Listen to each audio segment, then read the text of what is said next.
Bonsoir mesdames, messieurs et bienvenue dans ce nouveau contenu. On parle de Samuel Eto'o, le président de la Fédération camerounaise de football qui a livré une interview à nos confrères de France 24. Dans cette interview, il a parlé notamment des accusations et de ce communiqué de la Confédération africaine de football à lui adressé, communiqué qui est sorti en août dernier.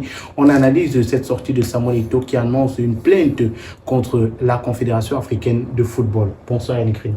Bonsoir mon cher Magique. Et bonsoir également à tous nos abonnés. Samuel Eto'o, sur le plateau de France 24, a parlé de ces soupçons-là. Parce qu'on se souvient bien, en août dernier, la CAF a pondu un communiqué dans lequel on pouvait parler des soupçons de malversation de Samuel Eto'o. On parlait entre autres d'abus de pouvoir, trucage de match, comportement inapproprié, menaces physiques et encore plusieurs choses qui étaient citées. Oui, et il a donc avoué, il a déclaré qu'il a mandaté ses avocats pour porter plainte contre la CAF. Il faut repréciser les choses. C'est-à-dire que la CAF, c'est l'instance fêtière du football africain. Donc, et l'Africa Foot est un membre de cette instance fêtière du football africain. Même si on peut estimer que l'Africa Foot est d'abord membre de la FIFA, c'est-à-dire que c'est la FIFA qui est l'instance suprême, mais sur le continent africain, c'est la CAF qui régule, la CAF qui est donc l'instance fêtière du football africain. Donc la CAF a été saisie par des acteurs du football camerounais sur un ensemble de plaintes ou de reproches à Samuel Eto'o, président de la Fédération camerounaise de football, donc membre de la CAF. Donc, voilà. La CAF qui a donc sorti un communiqué, c'est ce communiqué dans lequel elle faisait donc le récapitulatif de l'ensemble des griefs de ces acteurs du football-là contre Samuel Eto'o. Alors, lorsque Samuel Eto'o se plaint de la démarche de la CAF, on peut peut-être lui donner raison, parce que il est Samuel Eto'o, il est président de l'Africa Foot, donc fédération membre de la CAF, et peut-être dans la démarche logique, la CAF aurait pu, ou même aurait dû, le notifier, l'interroger, avant de sortir, le convoquer, le convoquer avant d'être rendu public, ce communiqué. Quand on lit le communiqué, pour la plupart des observateurs qui ont lu le communiqué, ça donne l'impression que la CAF, pour certains, ça donne l'impression que la CAF avait peut-être pris position, alors corroborait à mi-mot les accusations portées contre Samuel Eto'o. Maintenant, une fois que j'ai dit ça, est-ce que ça donne le droit ou l'occasion de porter plainte contre la CAF? Je ne comprends pas. Mais Samuel Eto'o, il explique bien que c'est une enquête qui a été ouverte, mais il n'a jamais été consulté pour cette enquête-là, et que jusqu'ici, on a l'impression, l'opinion dans tous les cas a l'impression que c'était juste une campagne de sabotage de la CAF à l'endroit de Samuel Eto'o, parce que l'enquête n'a pas évolué, le principal accusé n'a pas été interrogé par rapport à cela, et jusqu'aujourd'hui, on n'a plus aucune nouvelle sur ces différentes accusations. La CAF s'est lancée beaucoup trop tôt dans un communiqué. C'est un comportement inacceptable. Dixit Samuel Eto'o. Oui. Son problème à ce niveau aussi, c'est que la CAF ait fait cette publication-là, ce communiqué rendu public sur les réseaux sociaux, tout le reste, partagé ça et là, contre Samuel Eto'o, qui est une icône de football, qui est le président de l'Africa Foot, donc fédération membre de la FIFA et de la CAF. Est-ce que ça innocente, ou alors est-ce que est-ce que cette publication de la CAF, ce communiqué de la CAF vient balayer d'un revers de la main les accusations? Est-ce que si la CAF a même fauté à ce niveau-là, ça annule, ça fait oublier le fait qu'il y a des acteurs du football qui ont quand même porté plainte? Mais est-ce que c'est la CAF qui porte plainte contre Samuel Eto'o? Ce sont les acteurs. La CAF a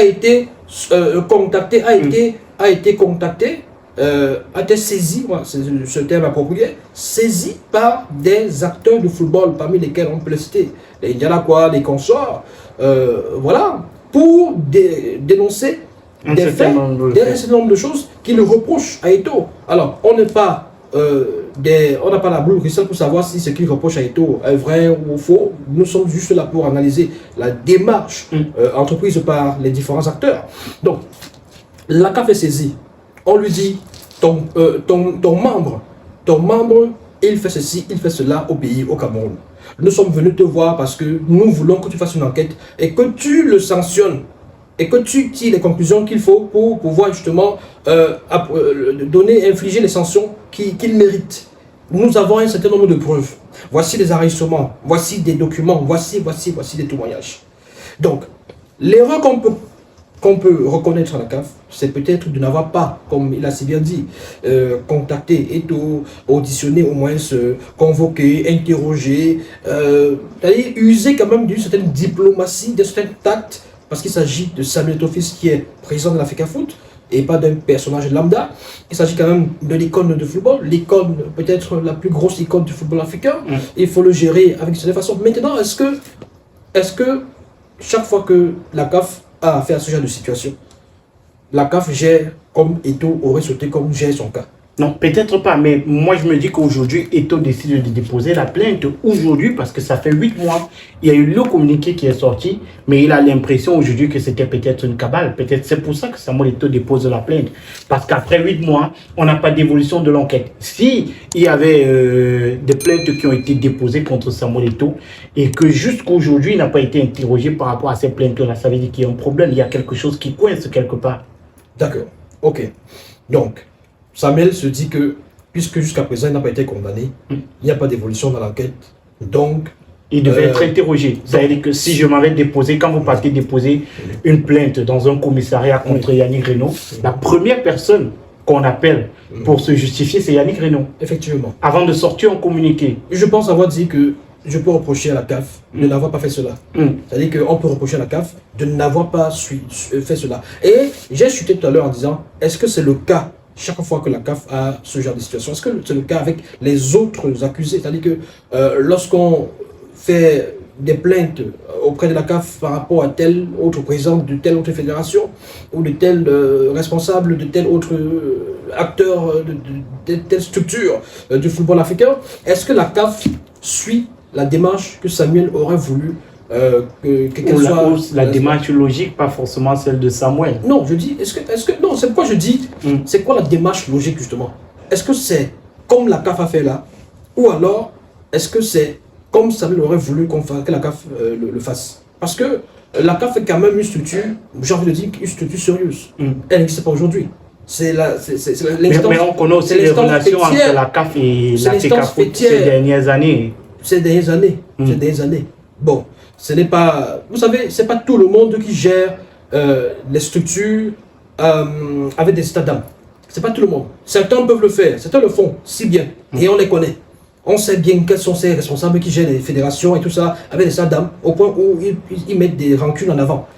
Donc, c'est pas tout le monde qui le fait. On ne peut pas dire aujourd'hui que Motsepe, qui est à la tête de la CAF aujourd'hui, il gère la CAF avec des rancunes contre Samuel. Non, c'est pas ce qu'on a dit. Non, je dis ceci.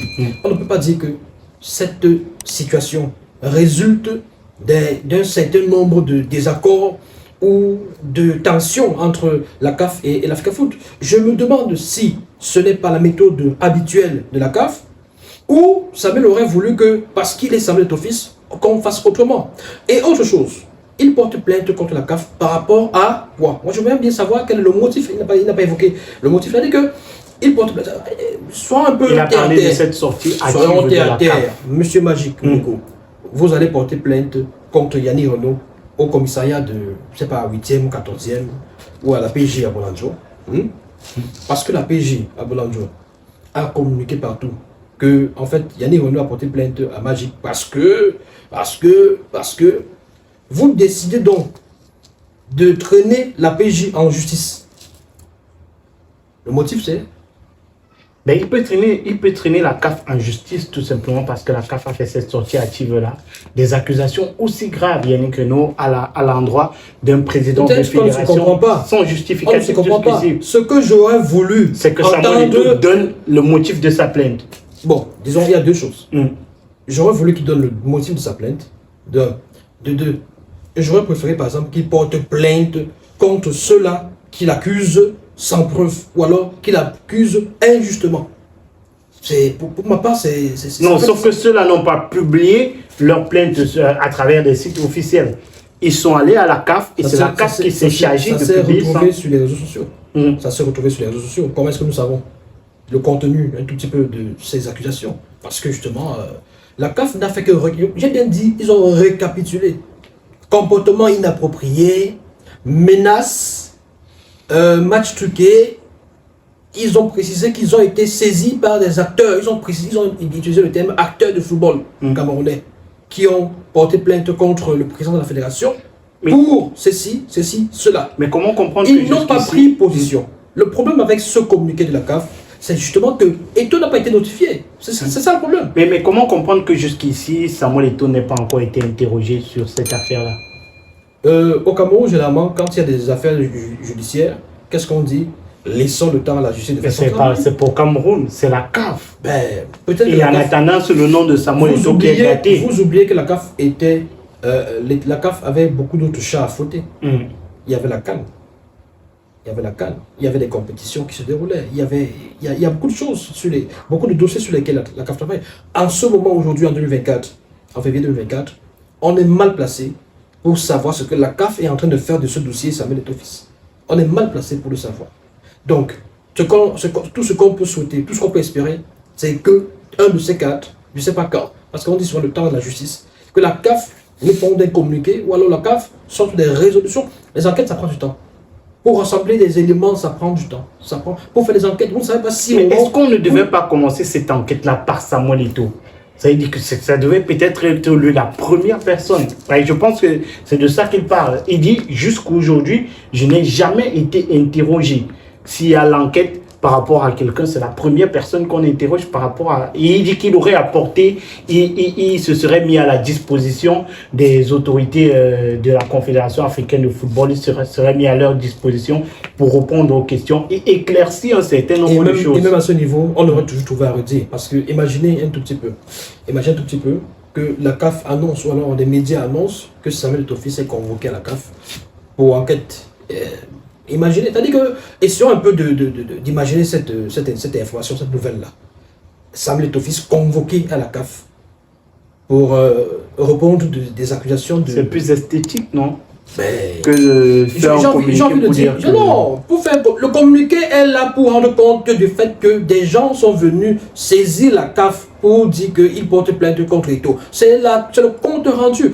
En fait, ils informent l'opinion.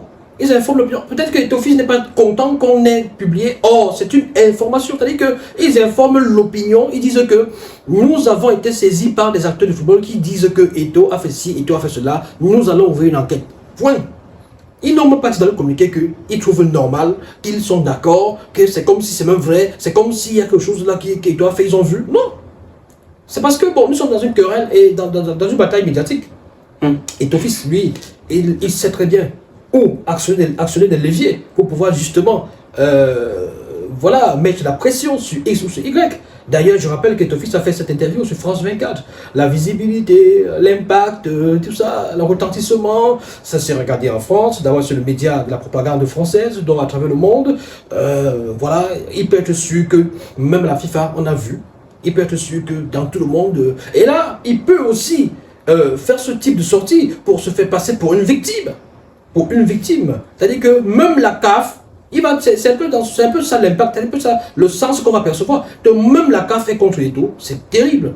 Même la CAF est contre Eto'o, c'est pas normal. Donc Eto'o avait une idée derrière la tête en parlant de cette affaire-là. Écoutez, je n'ai pas de boule de cristal, je ne suis pas un devin, je ne suis pas Dieu pour savoir s'il avait une idée derrière la tête. Ce que je fais, c'est que j'analyse les faits. Je constate, je dis que désormais cette sortie de Samuel Eto'o fils le fera passer pour une victime, pour un martyr. C'est-à-dire que les analystes, les observateurs et même les fans vont estimer que, même la CAF est contre Eto'o fils. Parce que, n'oubliez pas qu'au Cameroun, on dit que presque tout le monde est contre Eto'o fils. Eto'o fils est l'homme à abattre. Et toi en premier, on le dit tout le temps.